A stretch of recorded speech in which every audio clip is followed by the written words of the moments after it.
Hello everyone, आज हम पढ़ेंगे नास्तिक। हमारे आस्तिक जो ऑर्थोडॉक्स स्कूल ऑफ फिलोसफी थे, 6 स्कूल ऑफ फिलोसफी वो कंप्लीट हो चुके हैं। अब हम नास्तिक या अनऑर्थोडॉक्स स्कूल ऑफ फिलोसफी पढ़ेंगे। आज जो पहला स्कूल है वो है बुद्धिज़्म। बुद्धिज़्म क्या है? जो कि अथॉरिटी को नहीं, मतलब वेदास की अथॉरिटी को नहीं मानता।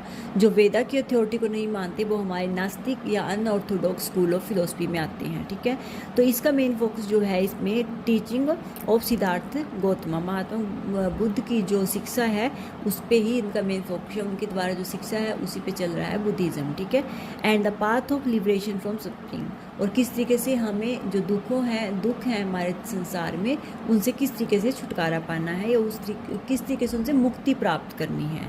तो वो जो शिक्षा दी थी महात्मा बुद्ध जी ने, तो वही उस शिक्षा पे ही हमारा बुद्धिज़्म चलता है, including the 4 noble truth and the noble 8 fold path. इसमें मेन जो बातें होंगी वो है 4 नोबल ट्रूथ की बात की थी महात्मा बुद्ध ने, और 8 जो है 8 फोल्ड पाथ के बारे में बात की थी। ठीक है, बुद्धिज्म इज एन अनऑर्थोडॉक्स या नास्तिक school because it reject the authority of Vedas. इसलिए इसको नास्तिक माना जाता है, अनऑर्थोडॉक्स माना जाता है, क्योंकि ये क्या है, वेदा की जो हमारे अथॉरिटी है उसको नहीं मानते। It provide rational, ethical and mediative part to liberation based on the personal effort, not divine intervention और scriptures। तो यही मानते हैं कि जो हमें लिबरेशन प्राप्त करना है या हमें मुक्ति प्राप्त करनी है या हमें जो मेडिटेशन करना है, ठीक है, वो अपने पर्सनल एफर्ट पे। ये कोई हमें ये नहीं मानते हैं कि कोई डिवाइन है, कोई शक्ति है, कुछ ऐसा है। वो कहते हैं जितनी हम प्रैक्टिस करते हैं सेल्फ, खुद को हमें इस तरीके से मेडिटेशन करना है कि ताकि हम इतना मेडिटेशन करना है कि हमें लिबरेशन तक प्राप्त, मुक्ति की प्राप्ति हो सके। ठीक है, खुद हमें उसके लिए तैयार होना है।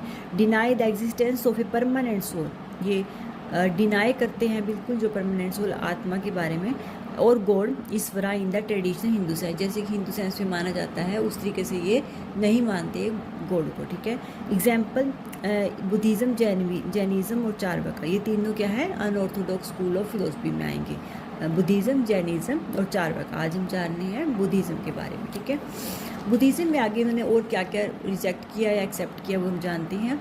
It reject the authority of Brahmans and the Vedic sacrifices, यानी कि यजना जिसको बोलते हैं, ये जो रिजेक्ट करते हैं बिल्कुल जो ब्राह्मण की अथॉरिटी को। जैसे हमारे हिंदू धर्म में माना जाता है कि ब्राह्मण को काफ़ी उच्च स्थान दिया गया है, कुछ भी है, तो ये उस अथॉरिटी को रिजेक्ट करते हैं।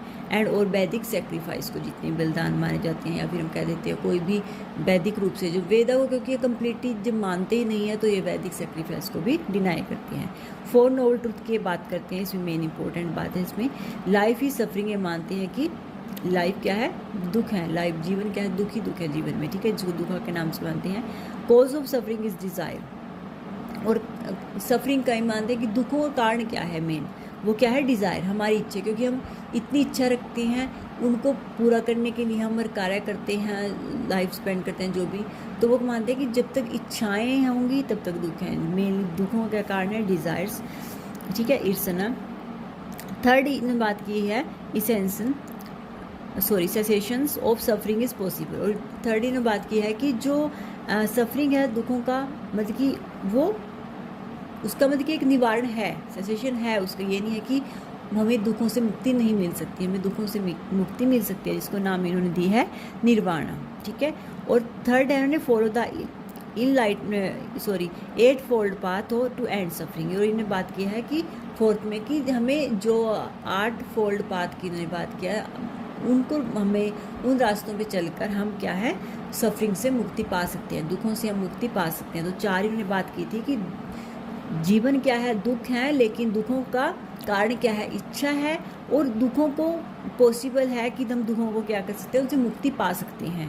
और अपनी जो 8 फोल्ड पाथ जो बताए गए हैं इससे बुद्धिज़्म में, अगर उनको हम फॉलो करें तो हम क्या है, सफरिंग को एंड कर सकते हैं, दुखों का अंत कर सकते हैं। तो ये तो इनके हो गए 4 नोबल ट्रूथ। ठीक है, आगे बात की है इन्होंने, जो अगर एक बार बताओ, जैसे निर्वाणा में इनकी मेन बात क्या होती है कि liberation is achieve through wisdom, ethical conduct and mental discipline, not enough rituals और ग्रेस ऑफ डेटी। इन्होंने कहा है कि लिबरेशन इसमें क्या है, जो मुक्ति, निर्वाणा होता है जब किसी चीज़ से मुक्ति प्राप्त कर रहे हैं। जैसे उन्होंने कहा है कि cessation of suffering is possible, कि दुखों से जो मुक्ति है वो संभव है। ठीक है, हम मुक्ति पा सकते हैं, तो उसको नाम उन्होंने दिया था निर्वाणा। निर्वाणा में क्या है कि लिबरेशन हमें प्राप्त करना है, कैसे? विजडम के द्वारा, ज्ञान, एथिकली कंडक्ट और मेंटल डिसिप्लिन के द्वारा हमें दुखों का अंत करना है, ठीक है, लिबरेशन को प्राप्त करना है। मेजर स्कूल ऑफ बुद्धिज़्म के कौन कौन सी हैं, इनकी बात कर लेते हैं। ये तो इनके 4 नोबल ट्रूथ थे। आगे इन्होंने इनके जो मेजर स्कूल थे बुद्धिज़्म के अंदर ही, वो थे हीनयान, महायान, विजरायन, ठीक है, 3 थे। तो पहले देखते हैं हम हीनयान। हीनयान को आल्सो नोन एज त्रिवेदा बुद्धिज़्म भी इसको बोला जाता है। ये 3rd सेंचुरी BC या अराउंड 250 BC में आया था। हीना का मतलब होता है इसमें इन्फीरियर, लेज़र, और याना का मतलब विकलोपात, ठीक है। तो गोल इसका क्या था मेन, कि इंडिविजुअल लिबरेशन, ठीक है, जिसे ये अरहट आइडियल बोलते हैं, कि इंडिविजुअल लिबरेशन, जहाँ पर इनका मेन गोल था कि किस तरीके से हमें भैया लिबरेशन, मुक्ति प्राप्त करनी है, ठीक है। ये हीनयान की बात हो रही है। अल्टीमेट एम क्या था इसका? Because an arhat, one who has attained by destroying all desire and ignorance, enlightenment through self-discipline and meditation, follow the Vinaya Pitaka rules for monks and nuns rigorously, ठीक है। तो ये है, इसमें इन्होंने बात किया कि इसका अल्टीमेट एम क्या है, कि एक जिसने क्या किया है कि जिसने अपनी सारी इच्छाओं को समाप्त कर लिया है, बिकम एन अरहट, जैसे हमने भी बात किया कि मुक्ति प्राप्त करनी है, ठीक है, दुखों से। तो इन्होंने कहा है कौन कर सकता है, जिसने क्या कर लिया है कि जो भी उनकी इच्छा है उनको डिस्ट्रॉय कर दिया है, इग्नोरेंस कर दिया है, और इलाइटमेंट थ्रू सेल्फ, ज्ञान प्राप्त किया है खुद के द्वारा, सेल्फ डिसिप्लिन के द्वारा, मेडिटेशन के द्वारा, और बिना पीटिका को फॉलो करके। बिना पीटिका वो एक बुक है, एक टेक्स्ट है, जिसमें बुद्धा के द्वारा जो भी रूल्स दिए गए हैं मॉन्क्स को, नन को फॉलो करने के लिए, वो सब उसमें आते हैं, ठीक है। तो उन्होंने कहा कि फॉलो करो विनय पीटिका को, ठीक है। तो इस तरीके से इनका मेन एम ये था। और सूता पीटिका, टीचिंग ऑफ बुद्धा, और जो सूता पीटिका है उसमें, सूत्र पिटाका है, तो उसमें क्या है, बुद्धिज़्म के द्वारा जो भी टीचिंग है वो सब उसमें आती है। और अभिधम पिटाका है, जो अभिधम पिटाका में देखो, विनय पिटाका में आ गया, रूल्स आ गए जो भी मॉन्क्स के लिए और नन्स के लिए दिए गए हैं। सुता पिटाका में क्या आ गया, बुद्धा की टीचिंग आ गई। और अभिधम पिटाका में क्या आ गया, फिलोसफिकल एंड साइकोलॉजिकल एनालिसिस आ गया। Buddha is revered as a great teacher and enlightenment being, not a god. तो ये हीनयान वाले क्या मानते हैं, हीनयान संप्रदाय जो है इनका, तो वो मानते हैं कि बुद्धा क्या है, एक ग्रेट टीचर है, इलाइटमेंट बीइंग है, मतलब कि जो हमें ज्ञान देता है, इलाइटमेंट, ठीक है, वो आत्मा है, ना कि गॉड। भी भगवान नहीं उसको मानते हैं एक ग्रेट टीचर है, एक इलाइटेड बीइंग है। सेकंड बात होती है महायान की, जो इसका दूसरा संप्रदाय है महायाना। महा का मतलब यहाँ पर है ग्रेट, याना मतलब कि विकलोपात गई, ठीक है। Mahayana divert between 200 BC and 300 BC के आसपास ये फैला था, इसका प्रचार हुआ था। Buddha as a divine being, ठीक है, ये क्या मानते हैं बुद्धा को, जैसे ये मानते हैं कि एक ग्रेट टीचर है, नॉट ए गॉड, ठीक है, एक टीचर मानते हैं, एक इलाइटमेंट बीइंग मानते हैं कि जो हमें ज्ञान देता है, विजडम की ओर ले जाता है। और ये क्या मानते हैं महायान वाले, Buddha as a divine being and offers of path to enlightenment for all beings, not just monks, through practice like Bodhisattva, ideals and various sutras। Buddha को क्या मानते हैं कि एक डिवाइन बीइंग है और जो ऑफर करता है हमें ऐसे बात पर, जो ज्ञान के रास्ते पर हमें ले जाता है सभी को। सिर्फ ये नहीं है कि वो एक मॉन्क्स को ये सिर्फ वो दे रहा है शिक्षा, या उनको एक ऐसे रास्ते पर ले जा रहा है लिबरेशन के, नहीं, ये सबको, सभी बीइंग्स को, हर इंसान को ये शिक्षा देता है ज्ञान की। और through practice like bodhisattva, idol and various sutras, इनके द्वारा अलग अलग जो सूत्राज हैं इनके द्वारा लिखे गए, या बुद्धिस्टवा द्वारा जैसे भी, तो उस तरीके से ये ज्ञान प्राप्ति की ओर ले जाते हैं, ठीक है। चाइना, जापान और कोरिया और तिब्बत, मंगोलिया में ये फैला था, ठीक है, जो महायान संप्रदाय है।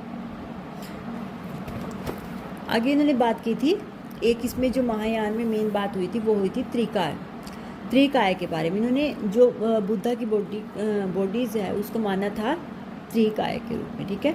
वो देखते हैं 3 बॉडीज़ ऑफ बुद्धा की 3 बॉडीज़ माना था। पहला इन्होंने माना निर्माण काया, the earthly and physical body of Buddha की जो है। दूसरा इन्होंने बात की है संभोग काया, the body of bliss and enjoyment, जो, ठीक है, खुशी और ब्लिस की है। थर्ड इन्होंने माना धर्मा काया, the ultimate absolute reality of truth, ठीक है। तो ये त्रिकाय की बात हुई थी महायान संप्रदाय में, ठीक है। तो नेक्स्ट जो इन बात थर्ड जो संप्रदाय है वो है वज्रायना। वज्रायना में क्या है, इसको मानते हैं डायमंड व्हीकल, ठीक है। वज्रायन का मतलब मीनिंग भी हम कह सकते हैं the diamond vehicle. 6 to 7 century के आसपास आया था ये सम पार्ट्स ऑफ इंडिया में, ठीक है। इंडिया के कुछ पार्ट्स थे और कहाँ पर था ये, तिब्बत में, भूटान, मंगोलिया, नेपाल, इन एरिया में फैला था इन कंट्रीज में, ठीक है। तो the diamond vehicle a powerful faster and historic path of enlightenment, ठीक है। ये एक पावरफुल और फास्टर और रियलिस्टिक पाथ है इलाइटमेंट का, तभी इसको डायमंड व्हीकल बोला जाता है। तो आल्सो नोन एज टेंट्रिक बुद्धिज़्म भी इसको बोला जाता है, तांत्रिक बुद्धिज़्म भी इसको बोला जाता है, sorry. Historical practice Vajrayana embraces practice like mantras, sacred sounds, mandalas, symbolic representation and mudras, symbolic gestures, कि ये इन्होंने बात हिस्टोरिक का मतलब होता है गोपनीय, जो गुप्त रूप से गुड़ भी आता है हिंद में एक वर्ड इसका, या गोपनीय रूप से या गुप्त रूप से जो भी हम करते हैं। जैसे इन्होंने बात किया कि मंत्रास के द्वारा हम मंत्र के उच्चारण, या हम शांत बैठ के कहीं पे मेडिटेशन कर रहे हैं, मंत्र का उच्चारण कर रहे हैं, तो इनके द्वारा मुद्रा की बात किया, जैसे होने की जो भी सिंबॉलिक हमारा गेस्चर होता है, बैठने का तरीका, जो मुद्राज होती हैं, ठीक है, उनके द्वारा मंडाल जो भी सैम्पलिंग रिप्रेजेंटेटिव, तो इनके तरीके से जो प्रैक्टिस करते हैं, ठीक है, वो सब आती है वज्रायन संप्रदाय में, ठीक है। तो इसके बाद इन्होंने बात की थी इसमें 8 नोबल पाथ की, ठीक है। वो 8 नोबल पाथ कौन सी हैं? बुद्धिज़्म में 8 नोबल पाथ की बात हुई है। ये मानते हैं कि अगर हम इन 8 फोल्ड पाथ को फॉलो करें या इसको अपनी लाइफ में ढाल लें तो हम लिबरेशन को प्राप्त हो सकते हैं, हम सफरिंग से छुटकारा पा सकते हैं, दुखों से छुटकारा पा सकते हैं। ये पहली बात है इन्होंने जो 8 फोल्ड पाथ है, फर्स्ट है कि राइट व्यूज़, हमारा राइट अंडरस्टैंडिंग होनी चाहिए, किसी भी चीज़ को लेकर हमारा व्यू, विचार, हमारे जो है देखने का तरीका हमारा सब सही होना चाहिए, राइट इंटेंशन होनी चाहिए हमारी, ठीक है, किसी काम को लेकर राइट थॉट यानी कि राइट स्पीच होनी चाहिए, हमारा बोलने का तरीका, हमारी बातें हमारी बिल्कुल सही होनी चाहिए, हम ऐसी बातें ना करें जिससे किसी को दुख पहुँचे, हम गलत शब्द यूज़ करें, राइट एक्शन होने चाहिए, हम लाइफ के लिए अपने कुछ भी काम कर रहे हैं तो हमारा एक्शन सही होना चाहिए हमेशा, राइट लिवलीहुड होना चाहिए, यानी कि हम अगर कुछ लाइफ को स्पेंड करने के लिए कुछ भी काम कर रहे हैं, हमें लाइफ में गुजारनी है, तो ये नहीं है कि हम कुछ भी बेईमानी का खा रहे हैं, किसी का हम बुरा करके कुछ ले रहे हैं, तो ईमानदारी का करना है, ठीक है, राइट लिवलीहुड होना चाहिए, राइट एफर्ट होना चाहिए, राइट माइंडफुलनेस होना चाहिए, राइट कंसंट्रेशन होना चाहिए, यानी कि राइट मेडिटेशन। अगर हम देखें तो बुद्धिज़्म में मेन बात मेडिटेशन की होती है, मेडिटेशन के द्वारा हम ज्ञान प्राप्त करते हैं। तो मेडिटेशन हम तभी कर सकते हैं जब तक हमारा कंसंट्रेशन सही नहीं होगा, क्योंकि जब तक कोई भी काम है, अगर चाहे हम स्टडी कर रहे हैं, कुछ भी काम कर रहे हैं, तो राइट कंसंट्रेशन को लेकर ही हम कर सकते हैं। तो उन्होंने बात की थी अगर हम इन 8 फोल्ड पाथ को लाइफ में अपने ढाल लें तो हम सफरिंग से मुक्ति पा सकते हैं, लिबरेशन प्राप्त कर सकते हैं। आई होप को आपको मेरे नोट्स अच्छे लगते होंगे। प्लीज़ अगर अच्छे लगे तो प्लीज़ लाइक किया करो, सब्सक्राइब किया करो, कमेंट ज़रूर किया करो। Thank you for watching my video.